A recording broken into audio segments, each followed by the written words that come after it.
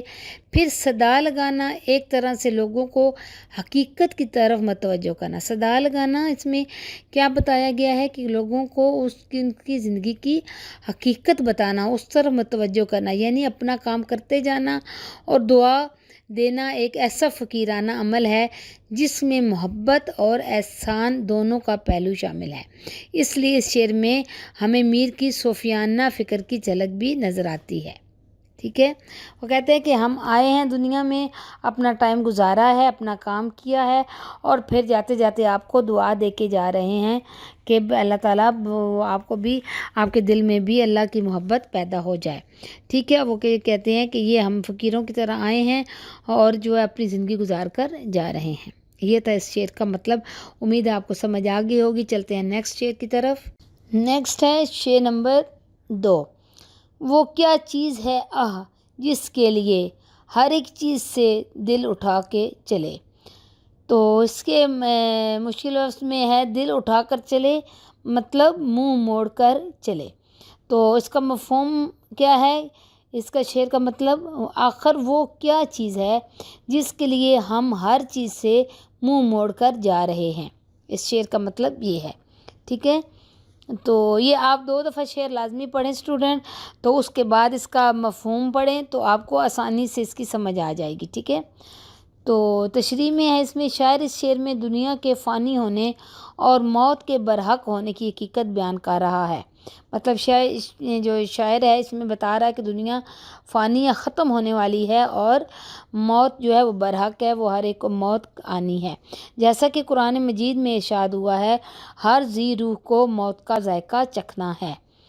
ایک انسان جب اپنے ارد گرد پھیلی ہوئی کائنات کو دیکھتا ہے تو اس کے حسن و جمال کا مجموعہ پاتا ہے۔ اس دنیا کے رنگینی کے جلوے قدم قدم پر اسے اپنی طرف متوجہ کرتے ہیں۔ وہ انہیں دیکھتا ہے اور یہ سمجھتا ہے کہ اس حسن و جمال کو کبھی زوال نہیں آئے گا۔ مطلب وہ کہتا ہے کہ انسان جب دنیا میں آتا ہے اور اپنے ارد گرد اپنی کائنات کو دیکھتا ہے، اس کی خوبصورتی کو دیکھتا ہے، اتنی خوبصورتی ہے، تو وہ سمجھتا ہے کہ یہ دنیا کی رنگینی جو ہے وہ کبھی ختم نہیں ہوگی۔ تو وہ اس کی طرف متوجہ رہتا ہے اور انہیں دیکھتا ہے اور یہ سمجھتا ہے کہ حسن و جمال کو کبھی زوال نہیں آئے گا۔ مطلب یہ کہ جو اس کی خوبصورتی ہے کبھی ختم نہیں ہوگی۔ لیکن قرآن مجید کہتا ہے یہ دنیا دھوکے کا سودا ہے یا دھوکے کا سامان ہے۔ یہ دنیا دھوکے کا سامان ہے، یعنی کہ قرآن پاک میں بھی کہا گیا یہ دنیا دھوکا ہے کیونکہ اس نے ایک دن ختم ہو جانا ہے، اور انسان اس زبردست دھوکے کا شکار ہو جاتا ہے۔ وہ سمجھتا ہے کہ جو کچھ اس دنیا میں ہے وہ ہمیشہ رہے گا، جو کچھ اس کے پاس ہے وہ ہمیشہ باقی رہے گا۔ اس کی بادشاہت، اس کی دولت، اس کا حسن، اس کی طاقت، اس کے اختیار کو کبھی زوال نہیں آئے گا۔ قرآن اسی سمجھ کو دھوکے کا سامان کہتا ہے کہ انسان اس زندگی کی حقیقت کو نہیں سمجھ پاتا، وہ نہیں جان پاتا کہ یہ زندگی تو فانی اور مختصر ہے، اور انسان کو سب کچھ لٹا کر آخر ایک دن موت کی وادی میں اترنا ہے۔ ٹھیک ہے، کیا ہے وہ کہتا ہے شاعر اس میں کہ انسان ایک زبردست دھوکے میں پڑا ہوا ہے۔ وہ سمجھتا ہے کہ یہ دنیا باقی رہے گی، یہ کبھی ختم نہیں ہوگی، لیکن یہ جو اس کی بادشاہت ہے اس دنیا پہ وہ خوشی سے بادشاہ سے زندگی گزار رہا ہے، اس کے پاس دولت ہے، حسن ہے، طاقت ہے، یہ کبھی ختم نہیں ہوگی۔ لیکن قرآن پاک میں یہی کہا گیا ہے کہ یہ دنیا ایک دھوکے کا سامان ہے، کہ انسان اس کی زندگی کی حقیقت کو نہیں سمجھ پاتا، تو وہ نہیں جان پاتا کہ زندگی فانی ہے، مطلب ختم ہونے والی ہے، اور انسان جو اس دنیا میں مختصر ٹائم کے لیے آیا ہے جس کو لوٹ کر واپس جانا ہے۔ ٹھیک ہے، تو شاعر اسی حقیقت کی طرف اشارہ کر رہا ہے۔ وہ کہتا ہے جب تک انسان اس دنیا کی حقیقت سے بے خبر رہتا ہے وہ اس میں کھویا رہتا ہے، وہ اس کی خوبصورتی اور دلکشی میں گم رہتا ہے، لیکن جب انسان ہر شے کی حقیقت سے آگاہ ہو جاتا ہے تو وہ پھر اس دنیا کی ظاہری خوبصورتی سے منہ موڑ لیتا ہے یا اس شعر کا ایک یہ پہلو بھی ہو سکتا ہے کہ جب انسان حقیقت کا چہرہ دیکھ لیتا ہے، یعنی موت اس کے در پر دستک دے دیتی ہے، تو وہ زندگی کے ہر حسن اور عنائی سے منہ موڑ کر موت کی وادی میں اتر جاتا ہے۔ ٹھیک ہے، مطلب یہ ہے کہ اسٹوڈنٹ شاعر اس میں یہ بتا رہا ہے کہ زندگی ختم ہونے والی ہے، دھوکے کی زندگی ہے، انسان اس میں کھویا رہتا ہے، لیکن ایک دن اس کی حقیقت اس کی یہی ہے کہ ایک دن اس کو اس دنیا سے منہ موڑ کر موت کی وادی میں واپس جانا ہے۔ ٹھیک ہے، تو امید ہے آپ کو اس شعر کی سمجھ آ گئی ہوگی۔ چلتے ہیں نیکسٹ ہے شعر نمبر 3۔ کوئی نا امیدانہ کر کے نگاہ، کوئی نا امیدانہ کر کے نگاہ، سو تم ہم سے منہ چھپا کر چلے۔ تو اس کے ورڈز میننگ ہے نا امیدانہ مطلب مایوسی سے بھری ہوئی، ٹھیک ہے، منہ چھپا کر چلے، منہ پھیر کر چلے۔ آگے ہے دعا کر چلے، مطلب دعا دے کر گئے۔ تو اس کا مطلب ہے، مفہوم اس کا جو ہے وہ ہمیں نا امیدی کے ساتھ دیکھ کر اپنا منہ چھپائے جا رہے ہیں۔ ٹھیک ہے، تو اس کی تشریح میں شاعر کہتا ہے، شاعر محبوب کی بے رخی کو موضوع بنا رہا ہے۔ آنکھ جسم کا ایک ایسا عضو ہے جس سے فوراً ظاہر ہو جاتا ہے کہ کوئی شخص کتنا غمگین ہے یا کتنا خوش ہے۔ مطلب کہ کسی کی آنکھ کی طرف آپ دیکھتے ہیں تو آپ کو اس کے کنڈیشن کا اندازہ ہو جاتا ہے کہ وہ شخص پریشان ہے یا خوش ہے۔ ٹھیک ہے، انسان کے راضی اور ناراض ہونے کا پتہ بھی یہی آنکھ ہی دیتی ہے۔ یہی آنکھ انسان کے مایوس یا پر امید ہونے کی خبر بھی دیتی ہے۔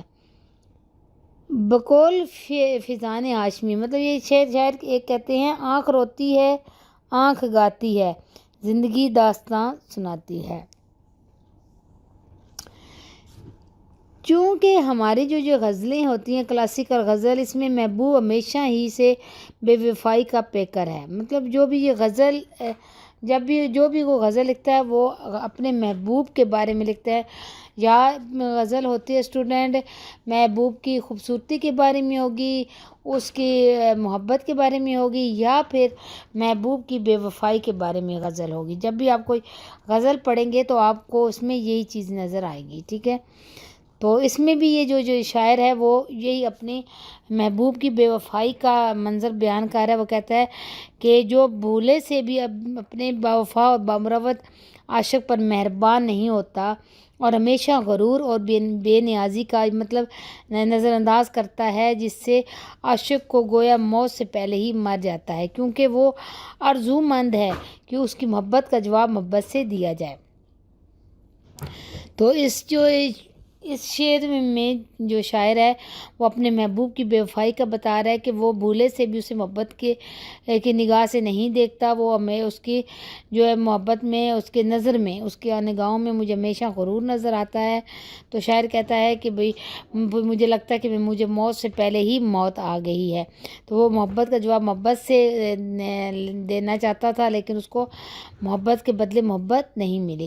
مگر اس کے برعکس محبوب اول تو عاشق کو کبھی توجہ کے لائق ہی نہیں سمجھتا، ٹھیک ہے، اور پھر کبھی اس سے خوش ہونے کا موقع بھی نہیں، اس سے خوش ہونے کا موقع بھی نہیں دیتا۔ ٹھیک ہے، وہ کیا کہتا ہے شاعر کہ نا بھائی محبوب تو چاہتا ہے عاشق تو چاہتا ہے کہ اپنے محبوب سے محبت کے بدلے اس کو محبت ملے، لیکن اس کے برعکس محبوب جو ہے وہ اس کو عاشق کو کبھی اس کی کوئی توجہ ہی نہیں دیتا، اس کی طرف کبھی خوشی سے نہیں دیکھتا، اور اس کا محبت کا جواب بھی نہیں دیتا۔ اب اگر عاشق کو صدیوں بعد دیکھا، وہ کہتا ہے اگر میں نے عاشق کو صدیوں بعد دیکھا بھی تو نظروں میں محبت، وفا اور امید کا پیغام سرے سے ہے ہی نہیں، بلکہ بیزاری اور مایوسی تھی، اور اس پر ستم یہ کہ عاشق کو دیکھ کر غیروں کی طرح منہ بھی چھپا لیا، جس پر عاشق کے دل پر ایک کے بجائے دو بجلیاں گریں۔ وہ کہتا ہے کہ ایک تو اس کی نگاہوں میں مجھے محبت نظر نہیں آئی، اور دوسرا کہ اس کے دیکھنے کا انداز بھی مجھے وہ اچھا نہیں لگا، اور مجھے دیکھ کر اس نے منہ پھیر لیا۔ وہ عاشق کے جو ہے نا، عاشق جو تھا نا وہ محبوب، اس سے اس کو مایوسی ہوئی۔ ٹھیک ہے، تو یہ اسٹوڈنٹ سمجھنے والی بات اس میں بہت زیادہ مشکل چیز نہیں ہے. تو جب آپ اس کے ورڈز میں دیکھیں گے تو آپ سمپل اپنے ورڈز میں جو بھی آپ کو سمجھ آتا ہے آپ کوشش کیا کریں کہ جیسے آپ کو سمجھ آ رہی ہو بات اس طرح اپنے ورڈز میں لکھا کریں، تو وہ تشریح بہت ہی آسان اور اچھی آپ لکھ سکتے ہیں. ٹھیک ہے، تو چلتے ہیں نیکسٹ ہے شعر نمبر 4 جو کہ ہے دکھائی دیے یوں کہ بے خود کیا، دکھائی دیے یوں کہ بے خود کیا، ہمیں آپ سے بھی جدا کر چلے. تو اس کا مفہوم ہے، تو کوئی خاص مطلب نہیں ہے اس کا کرنے والا، اس لیے اس کا مفہوم بتایا گیا ہے کہ وہ یوں دکھائی دیے ہیں کہ ہمیں ہر چیز سے بیگانہ کر دیا ہے، حتیٰ کہ ہمیں اپنے بھی خبر نہیں رہی. ٹھیک ہے، وہ کہتا ہے کہ ہمیں یوں دکھائی دیے کہ ہمیں ہر چیز سے بیگانہ کر دیا، حتیٰ کہ ہمیں اپنی بھی خبر نہ رہی. تو اس کا تشریح میں ہے کہ شاعر اپنے محبوب کے جلوہ حسن سے بیدار ہونے والی بے خودی کی کیفیت کو بیان کر رہا ہے. مطلب ہے کہ شاعر اپنے محبوب کے حسن کو دیکھ کر اپنی کیفیت کو بتا رہا ہے کہ حسن توازن کا نام ہے، اور جب توازن کسی چیز میں پایا جائے تو وہ آنکھ کو بھلا لگتا ہے. انسان کی فطرت میں توازن یا حسن کو سراہنا جانا موجود ہے. اس لیے انسان جب بھی کہیں حسن و جمال دیکھتا ہے تو وہ بے خود ہو جاتا ہے، وہ چاہے قدرت کی رعنائیاں ہوں یا محبوب کا پرنور چہرہ، ان کی جھلک انسان کو عقل و ہوش سے بیگانہ کر دینا ہے. تو وہ کیا کہتا ہے کہ اس میں کہ شاعر اپنے محبوب کے حسن کے بارے میں بتا رہا ہے کہ وہ اس کی کوئی بھی چیز آپ جب خوبصورت دیکھتے ہیں، کوئی منظر اچھا دیکھتے ہیں یا کسی چیز کی خوبصورتی کو دیکھتے ہیں تو لوگ اس کو دیکھ کے حیران ہو جاتے ہیں اور اس کی رعنائیوں میں کھو جاتے ہیں. اسی طرح شاعر اپنے محبوب کی وہ حسن کی تعریف کر رہا ہے. وہ کہتا ہے شاعر اپنے محبوب کا جلوہ دیکھ کر اتنا بے خود ہو گیا ہے کہ اس سے اپنا ہوش بھی نہیں رہا، اسے خبر ہی نہیں رہی کہ وہ کون ہے اور کہاں ہے. اس بے خودی میں سب کچھ بھول بیٹھا ہے، حتیٰ کہ وہ اپنے آپ سے بھی بے خبر ہو گیا ہے.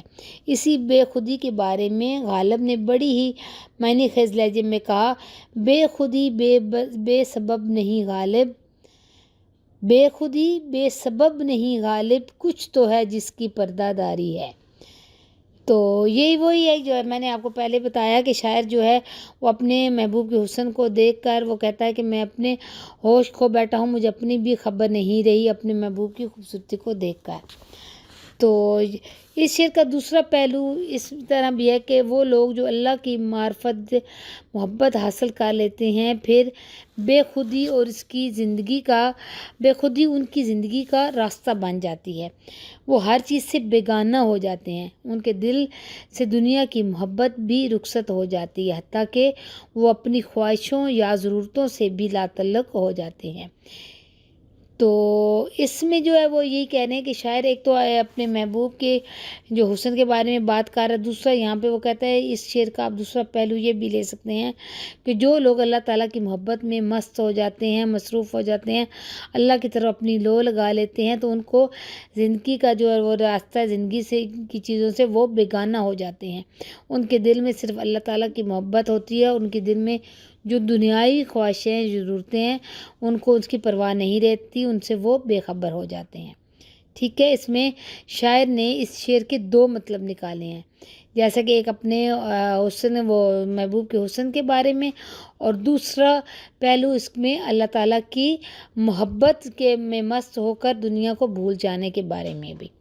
ٹھیک ہے، امید ہے آپ کو اس شعر کی سمجھ آ گئی ہوگی. چلتے ہیں نیکسٹ ہے شعر نمبر 5.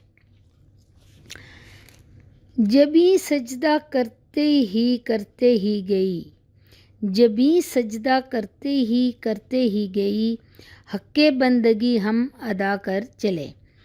تو اس میں ورڈز میننگ ہے، جبیں مطلب ماتھا یا پیشانی، حق بندگی عبادت گزاری کا حق. ٹھیک ہے، تو اس شعر کا مطلب ہے ہماری پیشانی سجدہ کرتی رہی اور ہم نے بندگی کا حق ادا کر دیا. ٹھیک ہے، اس کا مطلب یہ تھا. اور اس کی تشریح ہے کہ شاعر بندگی کا حق بیان کر رہا ہے۔ اللہ تعالیٰ نے انسان کی وجہ تخلیق بیان کرتے ہوئے کہا تھا کہ یعنی کہ اللہ تعالیٰ نے جو انسان کو پیدا کیا اس کی وجہ بتائی تھی کہ وہ انسان کو زمین پر اپنا خلیفہ یا نائب بنائے گا۔ خلیفہ یا نائب ایک ایسی ذمہ داری ہے جو بہت بھاری ہے، اتنی بھاری کہ کائنات کی ہر مخلوق نے اس ذمہ داری کو اٹھانے سے انکار کر دیا۔ یہ انسان ہی تھا جس نے اختیار اور ارادے کے ساتھ اللہ کے نائب ہونے کا منصب حاصل کیا۔ ٹھیک ہے بھئی، اللہ تعالیٰ نے انسان کو یہ حق دیا کہ وہ جو ہے وہ اللہ تعالیٰ کا خلیفہ یا نائب ہو اور کسی چیز کو نہیں بنایا۔ یعنی اس منصب کا تقاضا کہ انسان اپنی زندگی کو اللہ کی مرضی کے مطابق گزارنے کی جدوجہد کرے۔ اس کا کیا مطلب تھا کہ انسان اپنی زندگی کو اللہ کی مرضی کے مطابق گزارنے کی کوشش کرے، یہی انسان کی زندگی کا مقصد ہے۔ اور اسے اللہ نے قرآن مجید میں یوں بیان کیا کہ ہم نے جن و انس کو اپنی بندگی کے لیے پیدا کیا ہے۔ ٹھیک ہے، اس موضوع کو شاعرانہ انداز میں بیان کرتے ہوئے شاعر کہتا ہے کہ اس کی پیشانی نے اس کے ماتھا جو ہے وہ ہر قدم اپنی قدم پر بندگی کا حق ادا کرتا رہا اور سجدے اللہ تعالیٰ کے لیے کیے، گویا کہ اس کی پوری زندگی ہی بندگی کی عبادت ہے، اس کی زندگی میں ہی بندگی سے عبارت ہے، مطلب وہ کی پوری لائف جو ہے، پوری زندگی جو اللہ تعالیٰ کی عبادت میں گزری ہے۔ وہ ہر قدم ہر سانس اللہ کی مرضی کے مطابق گزارتا رہا، اور جب انسان اس مقام پر پہنچ جاتا ہے تو وہ دنیا کی عارضی لذتوں سے بیگانہ ہو جاتا ہے۔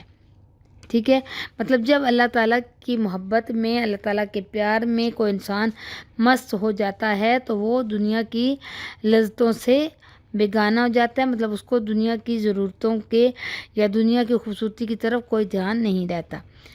تو جس میں علامہ اقبال نے کہا، یہ ایک سجدہ جسے تو گراں سمجھتا ہے، ہزار سجدے سے دیتا ہے آدمی کو نجات۔ ٹھیک ہے اسٹوڈنٹ، امید ہے مجھے کہ آپ کو اس شعر کی بھی سمجھ آ گئی ہوگی۔ میں نے سمپل ورڈز میں آپ کو بتا دیا۔ چلتے ہیں نیکسٹ ہے شعر نمبر 6۔ پرستش کی یہاں تک کہ اے بت تجھے، پرستش کی یہاں تک کہ اے بت تجھے، نظر میں سبھو کی خدا کر چلے۔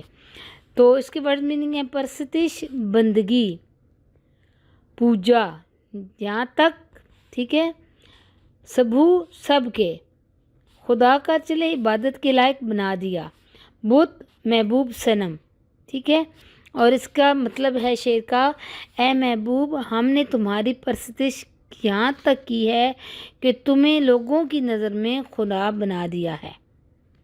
تو اس میں شاید جو کیا ہے وہ اس کا مطلب یہ شعر کا مطلب بتا رہا ہے۔ تو چلتے ہیں تشریح کی طرح۔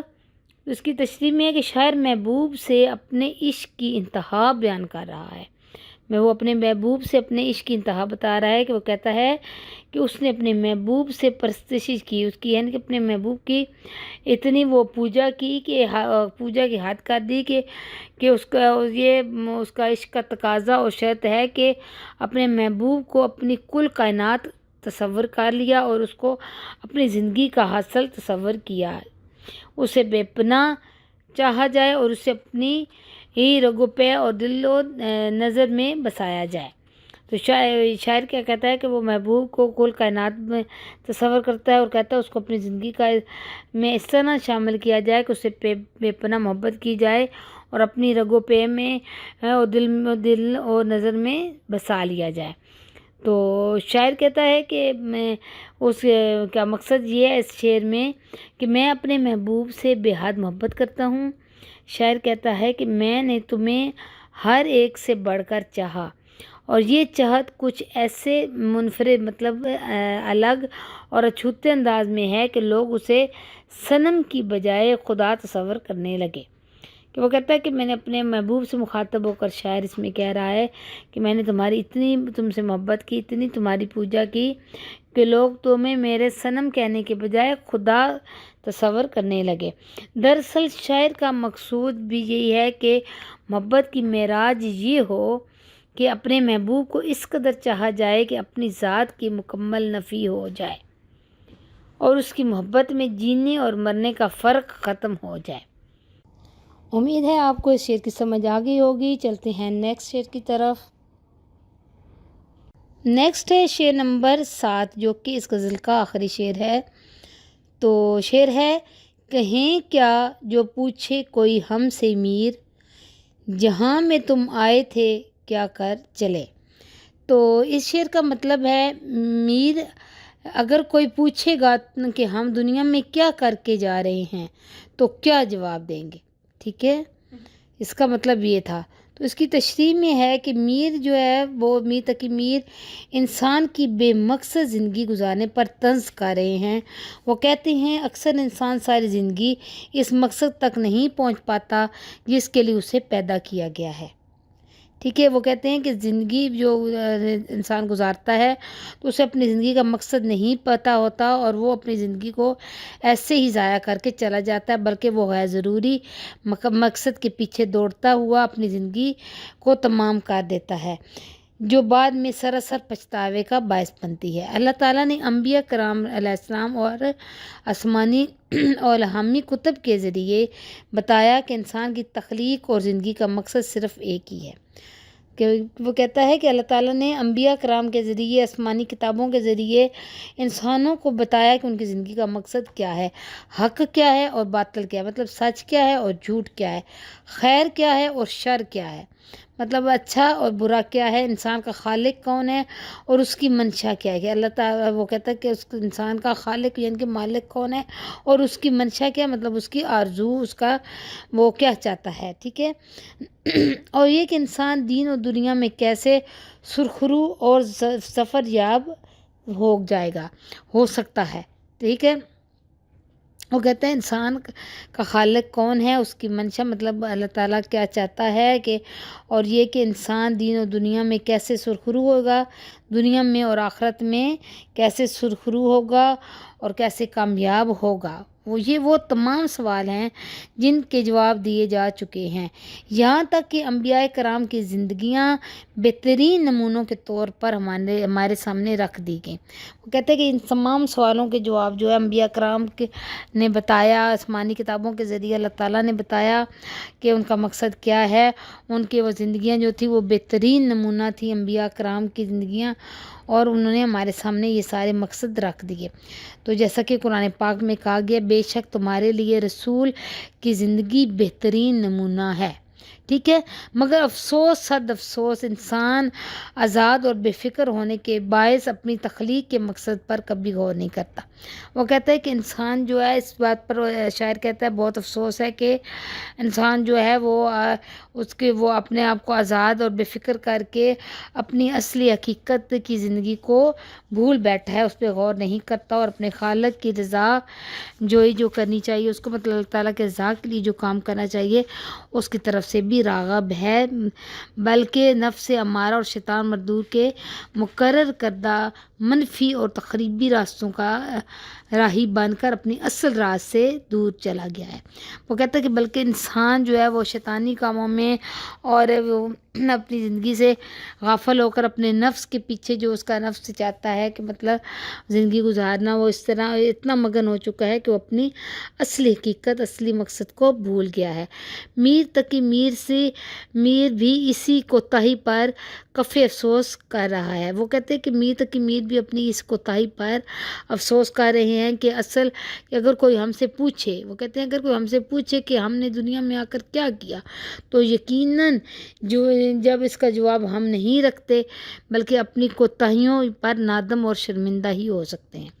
میر تقی میر اپنے آپ سے یہ بات کر رہے ہیں کہ اگر کوئی ہم سے پوچھے کہ دنیا میں کیا کر کے آئے ہو یا کیا کر رہے ہو، تو اس کا ہمارے پاس افسوس کے علاوہ کوئی جواب نہیں، ٹھیک ہے۔ وہ کہتے ہیں غالب کہتے ہیں کعبہ کس منہ سے جاؤ گے غالب، کعبہ کس منہ سے جاؤ گے غالب، شرم تم کو مگر نہیں آتی، ٹھیک ہے۔ وہ یہ کہتے ہیں کہ یہ دنیا میں انسان اتنا مگن ہو چکا ہے، اپنے آپ کو بھول چکا ہے، شیطانی کاموں میں پڑ گیا، اپنے نفس کے پیچھے۔ نفس کیا ہے؟ خواہشات، کہ جو وہ انسان کی خواہشات ہوتی ہیں کہ میں نے یہ بڑا آدمی بننا ہے، یہ کمانا ہے، وہ کروانا ہے، مطلب اس ٹائپ کی جو اس کی خواہشات ہوتی ہیں ان کے پیچھے اتنا پڑا ہوا ہے کہ وہ اپنی اصلی حقیقت زندگی کو بھول گیا ہے کہ اس کی زندگی کا مقصد کیا ہے، اس کے دنیا میں آنے کا مقصد کیا ہے.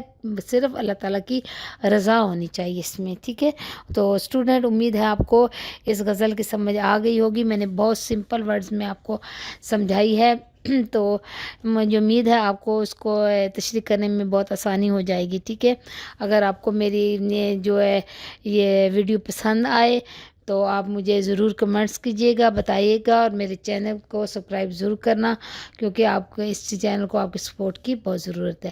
تو اب اجازت دیں، ملیں گے نیکسٹ ویڈیو میں. اللہ حافظ.